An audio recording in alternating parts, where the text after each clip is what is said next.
சூரரை போற்ற படம் பண்ணும்போது இந்த விமர்சனம் வரவே இல்லையே சுதா கோங்கரா மேலே. இப்போ ஏன் இந்த விமர்சனம் வருது? அதாவது இந்த கலை அப்படின்றதுக்கு வந்து மொழியே கிடையாது.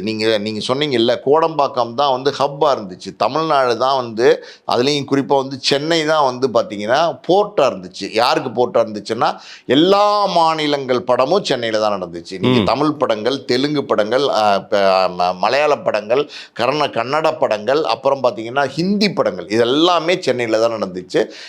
இன்னைக்கும் சொல்கிறேன், எனக்கே அந்த காலகட்டங்கள் தெரியும். நீங்கள் ஊட்டிக்கு நீங்கள் ஷூட்டிங் எல்லாம் போனீங்கன்னா, அங்கே வந்து பார்த்தீங்கன்னா, அங்கே மிதுன் சக்கரவர்த்தி நடிச்சிட்டு இருப்பார், அமிதாப் பச்சன் நடிச்சிட்டு இருப்பார், அங்கே வந்து ரேகா நடிச்சிட்டு இருப்பாங்க, ஹேமா மாலினி நடிச்சிட்டு இருப்பாங்க. அது ஒரு பக்கம். இன்னொரு பக்கம் பார்த்தீங்கன்னா, நம்ம தமிழ் ஸ்டார்ஸ் ரஜினி ஒரு பக்கம், கமல் ஒரு பக்கம், ரேவதி ஒரு பக்கம், அம்பிகா ஒரு பக்கம், ராதா ஒரு பக்கம்னு அவங்க தமிழ் நடிகர்கள் நடிச்சிட்டு இருப்பாங்க. சிரஞ்சீவியிலேருந்து பல தெலுங்கு நடிகர்கள் அன்னைக்கு ஸ்டார்ஸாக இருந்தவங்க தெலுங்கு நடிகர் வந்திருப்பாங்க, கன்னடத்துலேருந்து வந்திருப்பாங்க, மலையாளத்துலேருந்து வந்திருப்பாங்க. எல்லாருமே வந்து நம்ம ஊட்டி, கொடைக்கானல், ஏற்காடு அன்னைக்கெல்லாம் பார்த்திங்கன்னா இதுதான் ஹில் ஸ்டேஷன். இங்கே வந்து படம் எடுத்தால் நல்லாயிருக்கும், இங்கே வந்து ரொம்ப சீப்பாக இருக்கும், இங்கே வந்து நல்லா இந்த மக்கள் வந்து ஒத்துழைப்பு கொடுப்பாங்க, மொழியெல்லாம் பார்க்காம ஒத்துழைப்பு கொடுப்பாங்க அப்படின்னு சொல்லி எல்லாருமே நம்ம தமிழ்நாட்டில் வந்து படம் எடுத்தவங்க தான்.